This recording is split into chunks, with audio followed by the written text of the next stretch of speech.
بسم اللہ الرحمن الرحیم۔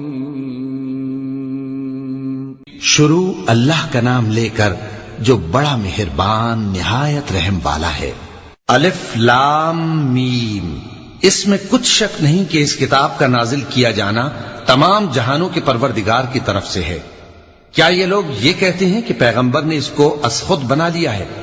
نہیں، بلکہ وہ تمہارے پروردگار کی طرف سے برحق ہے، تاکہ تم ان لوگوں کو ہدایت کرو جن کے پاس تم سے پہلے کوئی ہدایت کرنے والا نہیں آیا، تاکہ یہ رستے پر چلے۔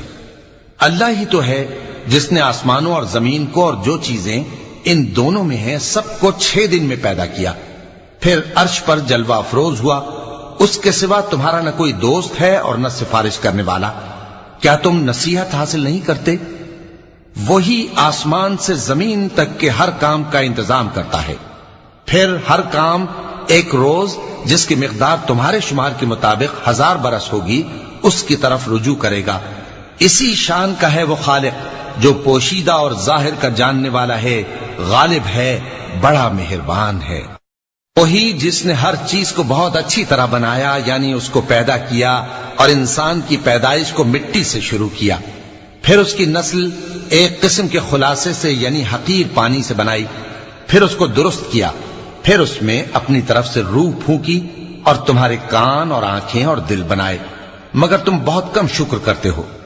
اور کہنے لگے کہ جب ہم زمین میں ملیا میٹ ہو جائیں گے تو کیا اثر نو پیدا ہوں گے؟ حقیقت یہ ہے کہ یہ لوگ اپنے پروردگار کے سامنے جانے ہی کے قائل نہیں۔ کہہ دو کہ موت کا فرشتہ جو تم پر مقرر کیا گیا ہے تمہاری روحیں قبض کر لیتا ہے، پھر تم اپنے پروردگار کی طرف لوٹائے جاؤ گے، اور تم تعجب کرو جب دیکھو کہ گناہگار اپنے پروردگار کے سامنے سر جھکائے ہوں گے اور کہیں گے کہ اے ہمارے پروردگار، ہم نے دیکھ لیا اور سن لیا، تو ہم کو دنیا میں واپس بھیج دے کہ نیک عمل کریں، بے شک ہم یقین کرنے والے ہیں۔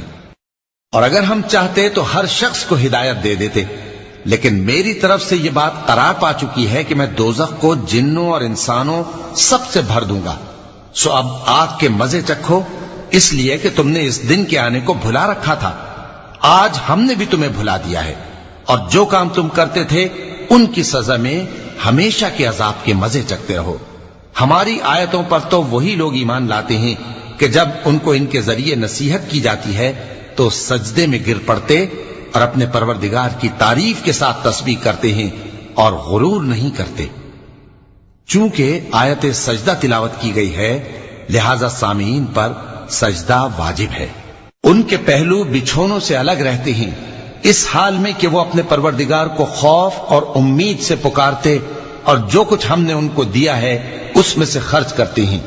سو کوئی شخص نہیں جانتا کہ ان کے لیے کیسی آنکھوں کی ٹھنڈک چھپا کر رکھی گئی ہے، یہ ان اعمال کا صلہ ہے جو وہ کرتے تھے۔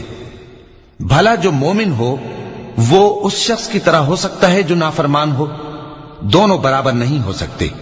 جو لوگ ایمان لائے اور نیک عمل کرتے رہے ان کے رہنے کے لیے باغ ہے، یہ مہمانی ان کاموں کی جزا ہے جو وہ کرتے تھے، اور جنہوں نے نافرمانی کی ان کے رہنے کے لیے دوزخ ہے، جب چاہیں گے کہ اس میں سے نکل جائیں تو اس میں لوٹا دیے جائیں گے، اور ان سے کہا جائے گا کہ جس دوزخ کے عذاب کو تم جھوٹ سمجھتے تھے اس کے مزے چکھو، اور ہم ان کو قیامت کے بڑے عذاب سے پہلے دنیا کے عذاب کا بھی مزہ چکھائیں گے، شاید وہ ہماری طرف لوٹ آئیں۔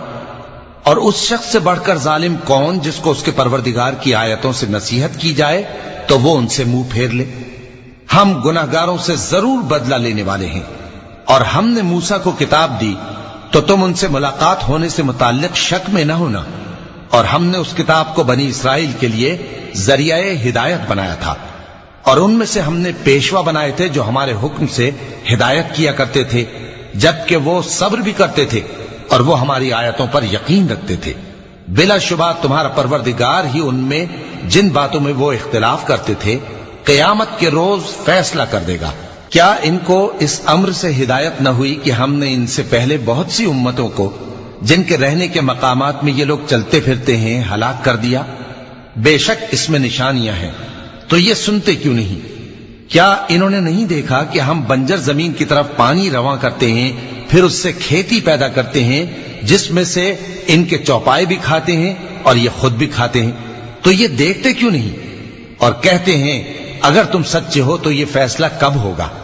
کہہ دو کہ فیصلے کے دن کافروں کو ان کا ایمان لانا کچھ بھی فائدہ نہ دے گا اور نہ ان کو مہلت دی جائے گی، تو ان سے منہ پھیر لو اور انتظار کرو، یہ بھی انتظار کر رہے ہیں۔ صدق اللہ العظیم۔